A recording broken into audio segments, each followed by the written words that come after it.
سب سے پہلے اللہ سبحانہ و تعالیٰ سے میں دعا کرتا ہوں کہ پروردگار عالم ہمیں قرآن و حدیث کی روشنی میں صحیح کہنے اور ہم سب کو اس کا عملی جامہ پہنانے کی توفیق عطا فرما آمین۔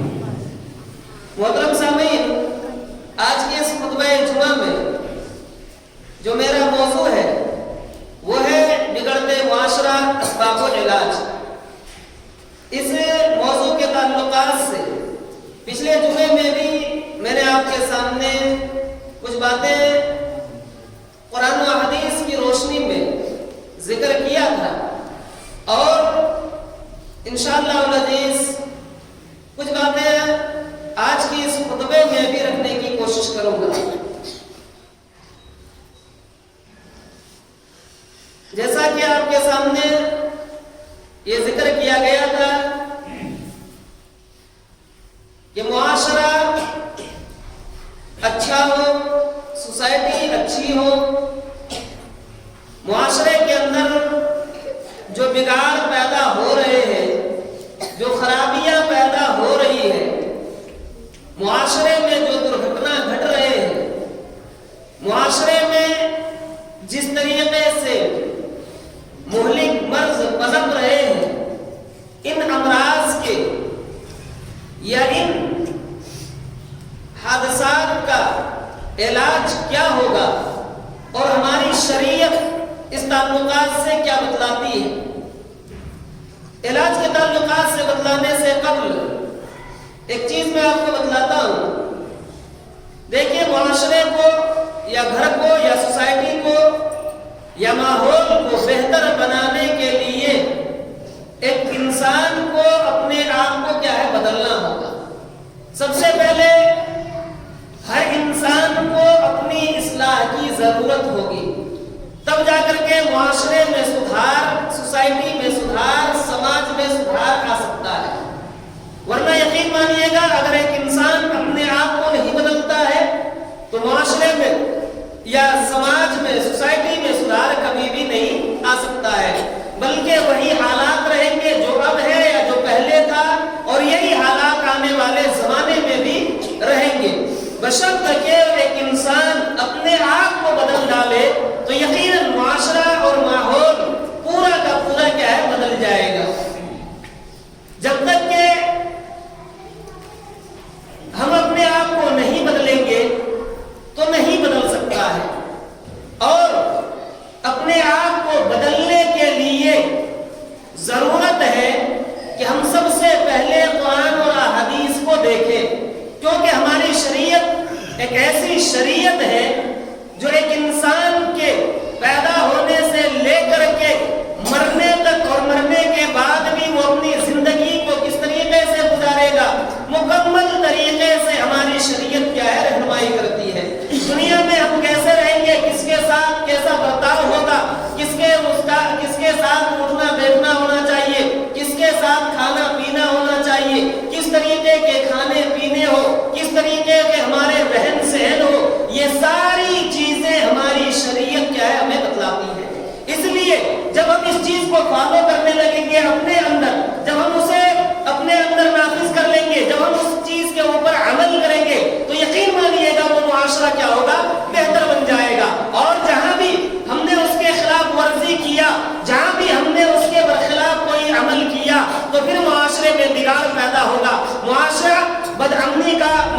معاشرے کے اندر بدامنی کا ماحول پیدا ہو جائے گا، معاشرے میں امن و چین اور امن و سکون کے جو زندگی بسر کر رہے ہیں اس سے وہ لوگ ہٹ جائیں گے، اسے ختم ہو جائے گا، اور پھر لوگ دہشت کی زندگی جئیں گے، لوگ خوف زدہ رہیں گے، لوگ ہمیشہ پریشان حال رہیں گے، لوگ ہمیشہ ڈرتے رہیں گے۔ کیوں؟ اس لیے کہ جب تک ہم نے اپنی شریعت کو اپنے اوپر نافذ نہیں کریں، جب تک ہم اپنی شریعت کو اپنے اوپر نافذ نہیں کریں گے تو یقین مانیے گا پھر اس معاشرے کے اندر بگاڑ پیدا ہی ہوگا۔ اس کے تعلقات سے بے شمار مثالیں ہمارے سامنے موجود ہیں۔ میں آپ کے سامنے چند باتیں رکھنے کی کوشش کرتا ہوں قرآن و احادیث کے روشنی میں۔ ایک بات آپ کبھی غور کیجئے کہ معاشرے میں بگاڑ کیوں ہوتا ہے؟ معاشرے میں بگاڑ اس لیے ہوتے ہیں، ہم نے آپ کو بتلایا تھا کہ ایک آدمی جب اپنی زبان کی حفاظت نہیں بگاڑ شروع ہو جاتا ہے. آپ کسی کو گالی گلوچ کریں گے تو وہ بھی آپ کو گالی گلوچ کرے گا. آپ اگر ہاتھا پائی پہ اتر جائیں گے وہ بھی اتر جائے گا. آپ کسی کو ستائیں گے تو وہ بھی ستانے کی کوشش کرے گا. آپ کسی کے اوپر ظلم کریں گے تو کوئی آپ کے اوپر بھی ظلم کرے گا. اس طریقے سے معاشرے میں کیا ہے بدامنی پھیلتی ہی چلی جاتی ہے. لوگ صحیح سے جی نہیں پاتے ہیں. اسی طریقے سے ہماری شریعت کیا بتلاتی ہے کہ ایک انسان چوری نہیں کر سکتا ہے. چوری کرنا یہ گناہ ہے کبائر ہے. جب آدمی چوری کرے گا تو پھر معاشرے میں امن و سکون رہ سکتا ہے؟ نہیں رہ سکتا ہے. لوگ خوف زدہ ہوں گے, ڈرے رہیں گے کہ ہمارے مال کا کیا حال ہوگا. ہماری شریعت عزت و عفت کی ذمہ داری دیتی ہے. ہماری شریعت ہمیں یہ بتلاتی ہے کہ ہر انسان کی یہ ذمہ داری ہے کہ ایک دوسرے کی عزت کرے, ایک دوسرے کی عزت کے ساتھ نہ کھیلے. اور جب ہم کسی کی عزت سے کھیلنے لگیں گے تو پھر وہ آدمی محفوظ رہ سکتا ہے؟ نہیں رہ سکتا ہے, کبھی نہیں رہ سکتا ہے. اور جب اس طریقے کے ماحول پیدا ہوں گے تو پھر معاشرہ بگڑے گا, معاشرے کے اندر بدامنی پیدا ہوگی, معاشرے کے اندر سدھار نہیں ہو سکتا ہے. اس لیے ہماری شریعت جو کہتی ہے کہ سب سے پہلے اپنے آپ کا اصلاح کر لیں. کیوں؟ اس لیے یاد کر لیجئے گا کہ ہر آدمی سے اس کے جسم کے تمام اعضاء سے اللہ سبحانہ وتعالیٰ کیا ہے اس بندے سے سوال کرے گا. اللہ رب العالمین ارشاد فرماتا ہے وَلَا تَقْفُ مَا لَيْسَ لَكَ بِهِ عِلْمٌ إِنَّ السَّمْعَ وَالْبَصَرَ وَالْفُؤَادَ كُلُّ أُولَٰئِكَ كَانَ عَنْهُ مَسْئُولًا. یہ سورہ اسراء کی آیت ہے, آیت نمبر 36. اللہ رب العالمین نے بڑے واضح الفاظ میں ارشاد فرمایا اس آیت کے اندر کہ اے لوگوں سنو, جتنی بھی چیزیں ہیں ان چیزوں کے تعلقات سے تمہیں کوئی علم نہیں ہے. تم نہیں جانتے ہو کہ رب کائنات تمہارے ان تمام چیزوں کے بارے میں تم سے سوال کرے گا, تم سے پوچھے گا. ما لیس لک بہ علم. اسی طریقے سے دوسری جگہ اللہ رب العالمین نے دوسرے انداز میں فرمایا, سورہ کاف آپ لا کر کے دیکھیے, اللہ سبحانہ و تعالیٰ وہاں ارشاد فرماتا ہے کہ اے لوگوں سنو, تمہاری ساری باتیں جو ہے ریکارڈ کی جاتی ہے, تمہاری ساری باتیں اللہ سبحانہ و تعالیٰ کے جو کارندے ہیں, اللہ رب العالمین کی جو اللہ رب العالمین کے وہ فرما بردار مخلوق ہے جسے اللہ سبحانہ و تعالیٰ نے لوگوں کے خاطر ڈیوٹی میں لگا کر کے رکھا ہے, وہ فرشتے تمہارے سارے حرکات کو, تمہارے سارے سکنات کو, تمہارے ہر عمل کو اللہ رب العالمین کیا کر رہا ہے, وہ اللہ رب العالمین کے وہ فرشتے نقل کر رہے ہیں اور قیامت کے دن تمہارے ہاتھوں میں اسے لا کر کے اللہ سبحانہ و تعالیٰ رکھوا دے گا.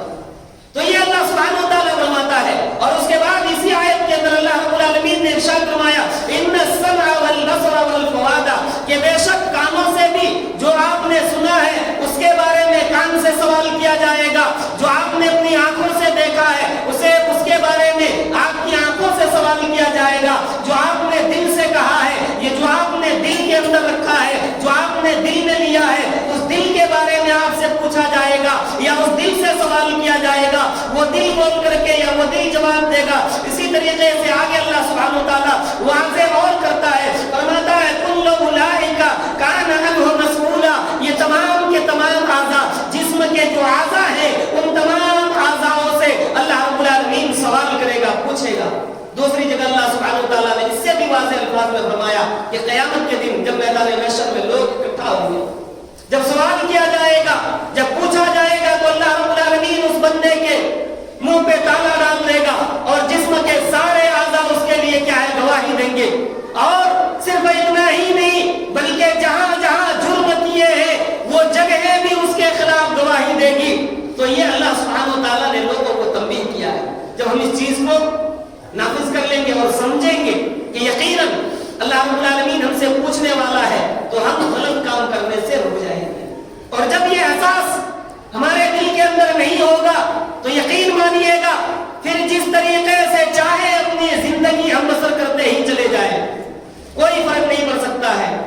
اور ایک بات میں آپ کو بتلاتا ہوں, بڑی اہم بات ہے. دیکھیے دنیا میں آنا, آ کر کے کما لینا, اسے خرچ کر دینا, کھانا پینا, زندہ رہنا, یہ بہت بڑی بات نہیں ہے, بہت بڑی بات نہیں ہے. بلکہ اپنے آپ کو بہتر بنانا, نظر میں آپ کی عزت ہو، یہ سب سے بڑی بات ہے. لوگ آپ کی عزت کریں، یہ سب سے بڑی بات ہے. کھانے تو جانور بھی جی لیتے ہیں جی، جانور بھی دیکھیے، وہ بھی کھاتا ہے، وہ بھی پیتا ہے، وہ بھی جیتا ہے، لیکن اس کا کوئی مقصد نہیں ہوتا ہے. انسانوں کو اللہ نے پیدا کیا، زندگی عطا کی، ساتھ ہی ساتھ ایک مقصد دیا کہ مقصد تمہارا یہ ہونا چاہیے، تمہارا ہدف یہ ہونا چاہیے.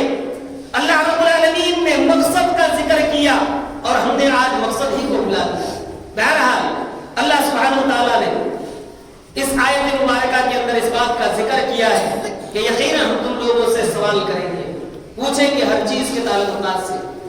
آپ کے سامنے باتیں چلی تھی غیبت کے تعلقات سے کہ ایک آدمی جب کسی کی غیبت کرتا ہے تو پھر معاشرے کے اندر بگاڑ پیدا ہوتا ہے، معاشرے کے اندر بدامنی پیدا ہو جاتی ہے. غیبت کس طریقے سے کرتے ہیں یا غیبت کس چیز کو کہتے ہیں، حدیث کی روشنی میں ہم دیکھتے ہیں.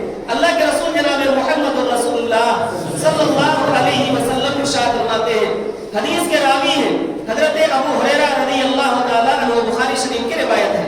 حضرت ابو ہریرہ رضی اللہ تعالیٰ عنہ بیان کرتے ہیں، ان ابی ہریرہ رضی اللہ تعالیٰ عنہ قال ان رسول اللہ صلی اللہ علیہ وسلم قال اتدرون ما الغیبہ.